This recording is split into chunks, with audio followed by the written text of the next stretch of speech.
నమః. హరి ఓం. ఓం ఐం హ్రీం శ్రీం శ్రీమాత్రే నమః.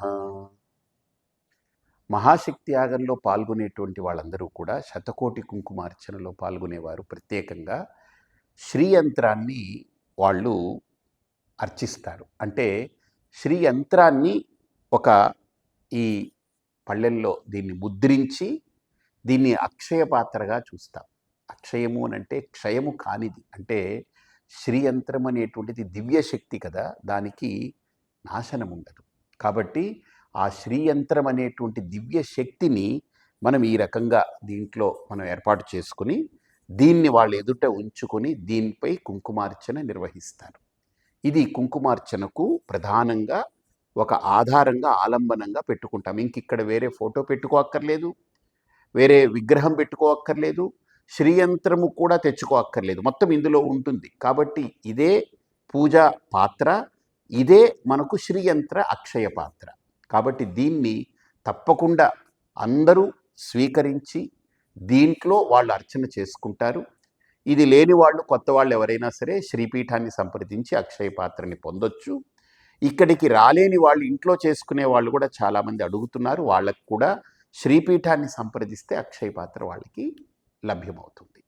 అలాగనే ఈ పూజలో ఈ దీక్షలో పాల్గొనేటువంటి వాళ్ళందరూ కూడా ఈ దీక్షా వస్త్రాన్ని ధరిస్తారు. ఇది ప్రత్యేకంగా ఈ మహాశక్తి యాగంలో శ్రీపీఠానికి వచ్చి చేసుకునే వాళ్ళే కాకుండా ఆన్లైన్లో ఇంట్లో కూడా కూర్చొని చేసుకునేటువంటి వాళ్ళు, లేదా వేరే దేవాలయాలకు వెళ్ళి చేసుకునే వాళ్ళు కూడా దీన్ని తీసుకుంటున్నారు.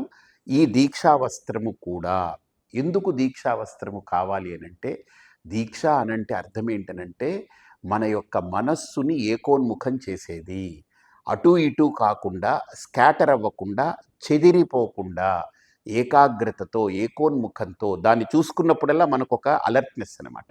రంగురంగులు మంచి ఫ్యాషన్ డ్రెస్ మంచి వేసుకోవచ్చు, కానీ అది ఈవెంట్ కాదు. ఇది ఒక దీక్ష చేస్తున్నాం, ఇది ఒక వ్రతంతో చేస్తున్నాం, ఒక నియమబద్ధంగా 10 రోజులు అమ్మవారికి అకుంఠితమైనటువంటి శ్రద్ధతో భక్తితో చేస్తున్నాం. కాబట్టి ఈ దీక్షా వస్త్రం అనేది మనం ఏం చేస్తున్నాము అనేది గుర్తు చేస్తూ ఉంటుంది. ఎదుటి వారికి కూడా వీళ్ళు దీక్షలో ఉన్నారనేటువంటిది అవగాహన, ఎరుకను కలిగిస్తుంది. అందుకని ఇది పరస్పరం అందరికీ కూడా ఒక అవగాహన కల్పించడం కోసమే, కానీ ఈ బట్టే కట్టుకోవాలని కాదు. కానీ ఈ బట్ట కట్టుకోవడం అనేటువంటిది, వస్త్రం కట్టుకోవడం అనేటువంటిది ఒక నియమము, ఒక విధానము, ఒక విధి. శ్రీపీఠంలో పాల్గొని ఈ శతకోటి కుంకుమార్చనలో పాల్గొనేటువంటి వాళ్ళందరూ కూడా ఈ దీక్షా వస్త్రాన్ని ధరించి వస్తారు. ఒకసారి ఆ దృశ్యము కళ్ళతో చూడాలి, ఎప్పుడు వీడియోలో కాదు. ఆ రోడ్లంతా కూడా శ్రీపీఠంలో చుట్టుపక్కల మొత్తము ఈ వస్త్రధారణతో పూర్తిగా మహాశక్తి రూపిణి అనేటువంటి అమ్మవారు ఒక్కొక్క బిందువులాగా కదిలొస్తుందేమో, ఒక మహాసింధువులాగా శ్రీపీఠంలోకి వచ్చి ఆరాధన చేసి ఆరాధనను అందుకుని ఆనందాన్ని పొందుతుందేమో అనేటువంటి అద్భుతమైన ఘట్టాన్ని ఈ దీక్షా వస్త్రం ద్వారా, అలానే అక్షయ పాత్ర ద్వారా మనం శతకోటి కుంకుమార్చనలో పాల్గొనేవారు దీన్ని పాటిస్తారు. కాబట్టి కొత్తగా మహాశక్తి యాగంలో రావాలనుకునే వాళ్ళు ఈ అనుమానాలకి తావు లేకుండా వీటి గురించి శ్రీపీఠాన్ని సంప్రదించండి. మీకు క్రింద ఇచ్చేటువంటి ఫోన్ నెంబర్ని సంప్రదిస్తే వారు మీకు దీని తాలూకా పూర్తి వివరాలు చెప్తారు.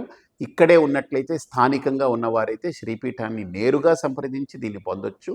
అదే రిమోట్గా ఎక్కడో దూర ప్రాంతాల్లో ఉన్నటువంటి వాళ్ళు, రాలేని వాళ్ళు, ఇంట్లోనే చేసుకుంటామనుకునే వాళ్ళు, లేదా మేము అక్కడైనా సరే వేరే గుడిలో వెళ్ళి చేసుకుంటామనుకున్నా సరే, మీరు వీటి గురించి పూర్తి వివరాలు శ్రీపీఠాన్ని సంప్రదించి వాటి గురించి పొందగలరు. హరి ఓం తత్సత్.